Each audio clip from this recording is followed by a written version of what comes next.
Welcome to the Foster Your Passion podcast, where entrepreneurs, who are mostly women, share their passions, their lessons, and leave you feeling uplifted, motivated, and possibly even inspired to go and foster your own passion. I'm your host, Haley Foster, and this is the Foster Your Passion podcast.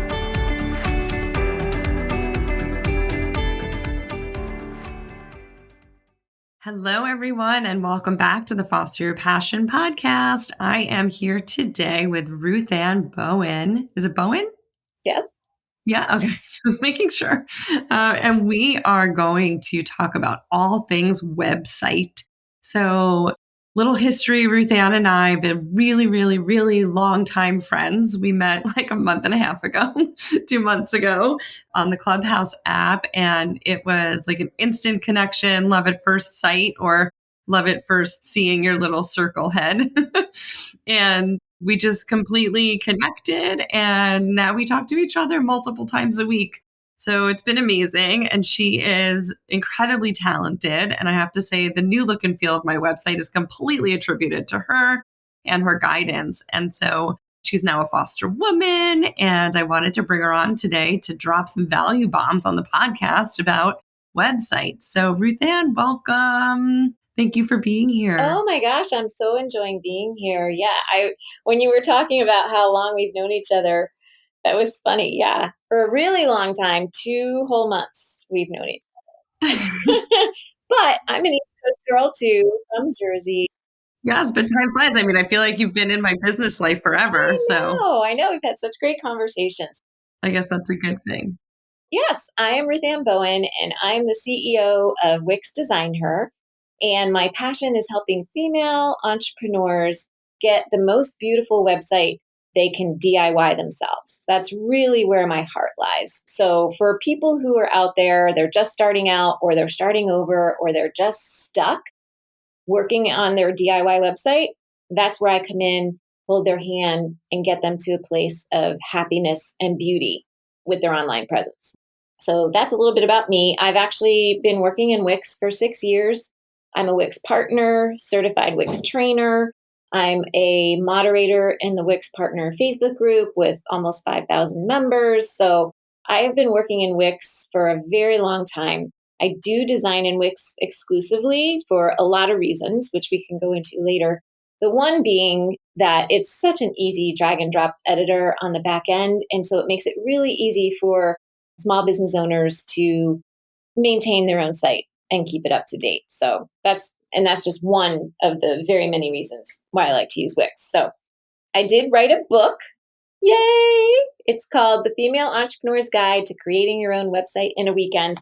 So we can talk a little bit more about that too, but that's just briefly who I am. And I'm looking forward to our conversation about all things website, my favorite topic.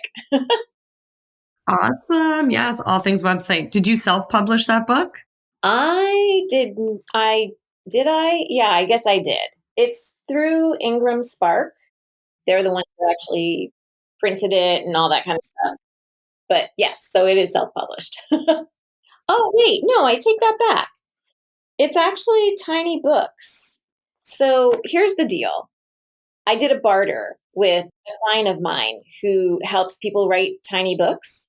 And so I did some maintenance work for them for a certain amount of time in exchange for me helping them. They helped me write my book. So it was a barter deal. So it's actually through the Tiny Book course that I did it. All right. So let's just talk about a couple of things that you think are sort of the key elements when people are considering. So as you know, I work with a lot of women that are just starting out. So I love that you and I both have sort of like the women vibe going. But I work with a lot of women that are just starting out that need to get a website up and running and into, the online space. What are some of the key things that you recommend sort of off the bat for people that are just considering putting a website out there? Yeah, that's a great question. The very first thing that you need to figure out is, what is the whole goal of your website? So whether you're a service provider or e-commerce selling products, you have to know what your number one goal is for the website. And whatever that goal is, that's what your call to action becomes. So let's say I'm an accountant and I have a service based business. I provide accounting services for people. I know that I need to have a website. I want to have all of my services listed. That's great. But how do you want people to get in touch with you?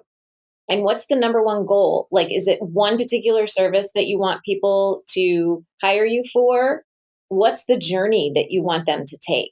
So, you really need to sit down and figure out when someone lands on my website, what is the journey that I want them to take? And what's the action that I want them to take at the end of that journey? So, having a call to action button is very, very important. I can't stress that enough. And having that call to action in the header so that it's on every single page, also very, very important. So your call to action, as you're thinking through what's the goal of my website and what do I want people to do, it may be scheduling a call. It might be booking a session. It may be filling out a form, or maybe you have a questionnaire that they need to fill out some more information to see if they're a good fit for you. Those are what your calls to action will be. So you connect that button to if it's an email address or the actual form that you want them to fill out. It needs to be a seamless transaction. So as soon as I land on your website, and if it says book now, I'm going to click book now. It's going to take me to either the calendar where I can book that or the questionnaire that you want me to fill out before I book it.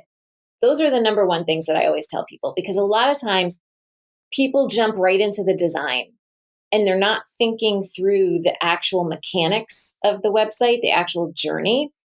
But that's almost putting the cart before the horse. You really need to figure out what is that journey you want that visitor to take, and then you design around that.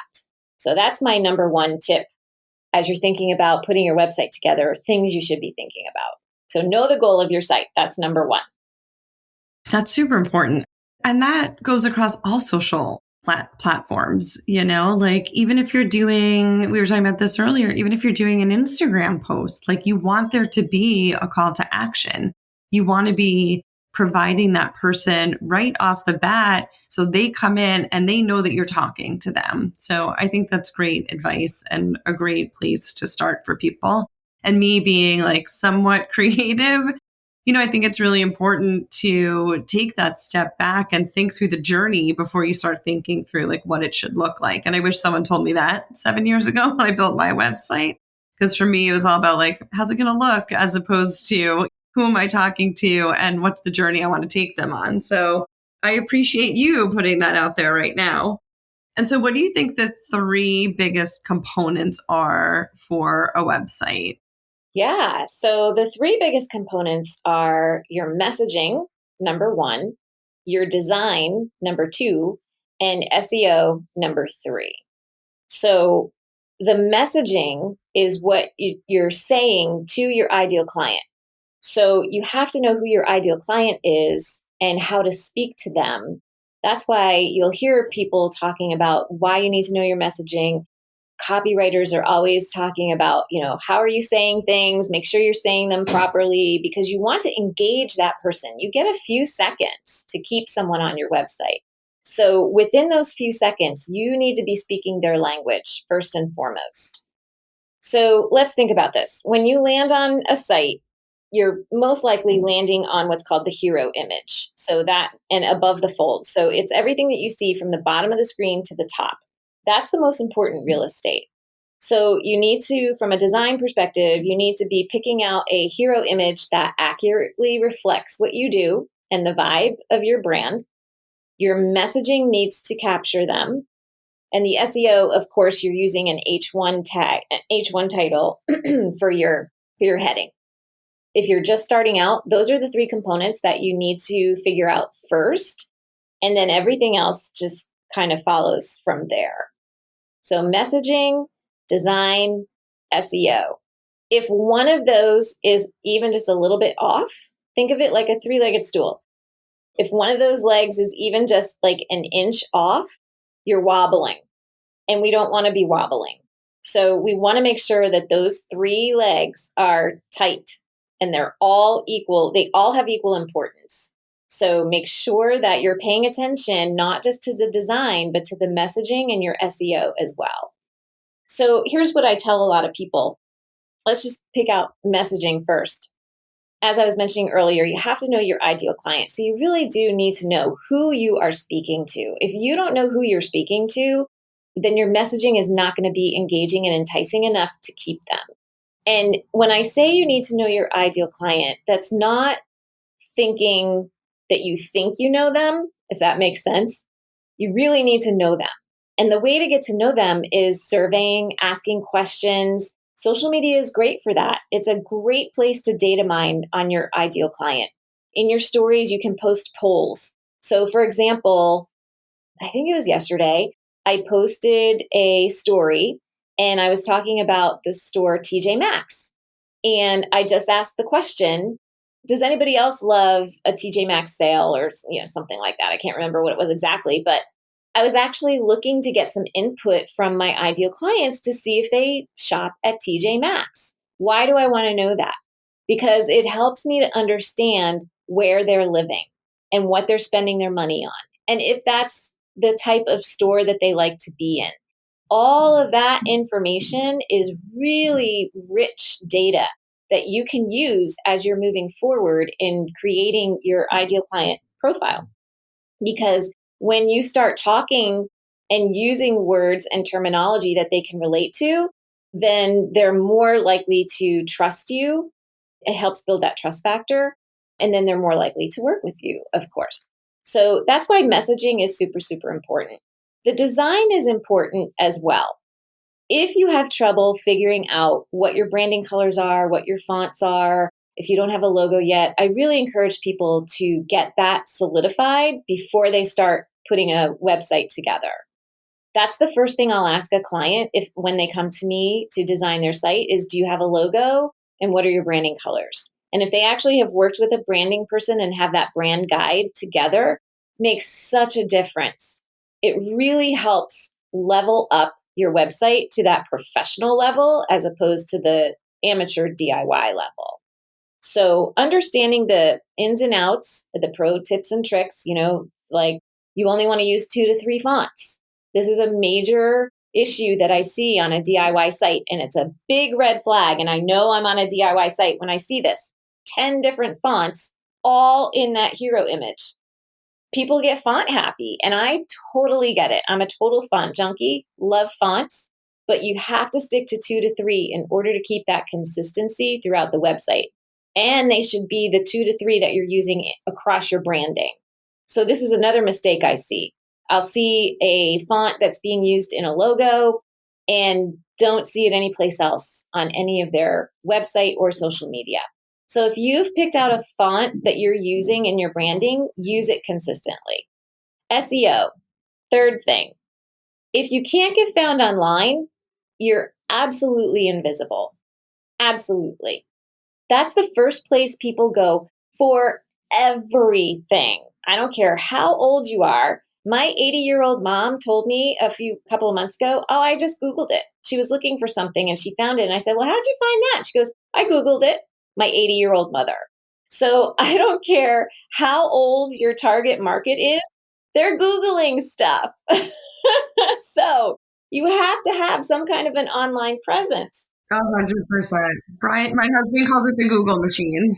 Yes, that's exactly it. It's the Google machine. Yes. So it doesn't matter how old your target audience is. They are online trying to find whatever service or product that you have. So what we don't want to have happen is, and I see this all the time with the DIYer, they spend an incredible amount of time, so many hours crafting and trying to perfect their website. They get it done, they're excited, they launch it, and nothing happens. Crickets. One of the most common questions I get is, I see people coming to my site, but they're not buying. They're not purchasing. And there's a whole host of reasons why that happens. Design being probably the major one, but hierarchy is another reason, making sure that your most important thing is up first and everything else kind of falls from there. But if you are having that issue, if people are coming to your website, they are not purchasing, then you need to step back and start at square one again and figure out, am I speaking the right language to my ideal client? Is my design that great? And SEO, just making sure all your SEO is in place. Now, obviously, if they're finding you, then maybe you have good SEO, or maybe they're just finding you because you're posting your link everywhere on your social media. So you want to be doing incognito searches for your website to see kind of where you're at on the SERP landing page. Because if you're not on page one, you're most likely not going to get the hits that you're looking for. And there's a whole host of things, and this is not an SEO class, so I'm not going to go into all of this, but there are certain things you can do to help all of that, Google My Business being one of them. But yeah, so you want to make sure that when you're getting found, that when they land on your website, they're staying and they're purchasing. So you can see how it's not just something you want to throw up together, throw out there and get it, see if it sticks. That is the surefire way to disappointment, frustration, and not growing your business. So I hope that helps. Those are my three things: messaging, design, and SEO. That was super helpful. Super, super helpful. I even caused me to write a note that I don't know if my email, when I capture emails, are leading to my new email marketing platform, which is Kartra. So I need to make sure that that is happening. And so, what's your thoughts on lead magnets, and do you help people build those as well? Yes, I do. And as I was saying earlier, working with Wix makes it really easy to set up a lead magnet and an auto email response to capture emails. And we want to be capturing emails because those emails are the bread and butter of our business and they are ours. So if someone is actually taking the time to give you their email address, that's like gold today, because everyone's email inboxes are so crammed, jammed, packed full of stuff that if they're actually taking the time to give you their email address because they're interested in what you have to offer, then you want to make sure, number one, you're capturing that email address correctly. And number two, that you are giving them something of value that makes them want to sign up. So I think lead magnets are here to stay. And I think they're a great way to get an introduction to your ideal client. It's very easy to set up in the back end of Wix. You just add that get subscribe. They fill in their email. You get an email notification. Their information goes into your contact list. And then you set up an auto email response so they automatically get that PDF download or whatever coupon code, whatever it is you're sending them. So it's all done on the back end and you don't have to worry about it. So it's a really easy way to maintain communication with your ideal clients and customers, whether they're current customers or future customers, also previous customers as well. Get them to come back and purchase again. So I love using lead magnets. I think they're a great way to build your business. And as I said before, they're yours. Nobody's going to be able to take those away unless they hit unsubscribe, which is important. You want to make sure that you give them that option. But social media platforms change almost on a daily basis. Algorithms change all the time. And having to keep up with all of that is a full-time job in itself, I feel like. But when you have an email list, you're in charge of that. So you can keep communicating with them once a week, twice a month, 3 times a month, however often you want. Just make sure you're consistent with it. But that is your list and that is your gold mine for growing your business. So yes, love lead magnets and I love to set those up. I do. They're one of my favorite things to do. And do you use the Wix email function? Do you use the Wix email marketing for your clients, or do you recommend them to a different email platform? If they're on Wix, I always recommend they use the Wix platform because it's right there. Everything is all right there. It's housed under one roof. You don't have to do anything. All those names of people who sign up, you can filter them and categorize them. So if you have a special sale that you only want to send to VIP members or something like that, you can do that. So I always use the Wix. They used to call it shout out. Now it's called a send. but it works really, really well. It's super easy. The templates, the email templates that you can use are really nice, and they are very similar to the drag and drop editor in the regular website side. Not quite as fluid. They're a little more structured, but I love it. I love it. I use it. I think it works great. I highly recommend it if you have a Wix site. All right, good to know. And as a Wix user myself, which was another reason why I love what you do, I find Wix to be super simple. I've tried WordPress, I've tried Squarespace, I've tried multiple other platforms, and I really just do not find any of them intuitive at all. So I love Wix, but I'm curious, like, what are your favorite add-ons that Wix offers? Because there's so many. I'm just curious, like, what are the ones that you like the most? Yeah. So for business building, my favorite is the booking app. That's super easy. It's really easy to set up. You just connect it to your calendar, very seamless. Someone books online, you get a notification, they can pay for a service, all seamless. So that's probably my number one. I really like the booking app. I also like the events app because, again, very easy to add, very easy to set up, sell tickets, free event, doesn't matter. You get the RSVPs, you get to send the emails. It's all very automated. So you just put your information for the event in, you start promoting it. Super simple. Well, those are my two favorite. I probably use those the most, actually, the booking app and the event app. Those are probably the ones I use the most. Email subscribe, it's not really an app, but I do like that as well. Because again, super simple to set up, super easy. There's all kinds of ways to design it to match your branding. And that's also another one. I like that too. Now, I do have a client that uses a pop-up app that's amazing and it's free. And I still need to go in and add it to my own site, but it literally does like a confetti burst when the pop-up comes up. I forget what it's called. I'll have to come back and tell you. That's fun. Yeah, it's super cool. Like her pop-up comes up, it's a heart, and the confetti pops up behind it. So I'll find out what the name of it is. I'm actually going to add that to my own site. So that will be another fun one.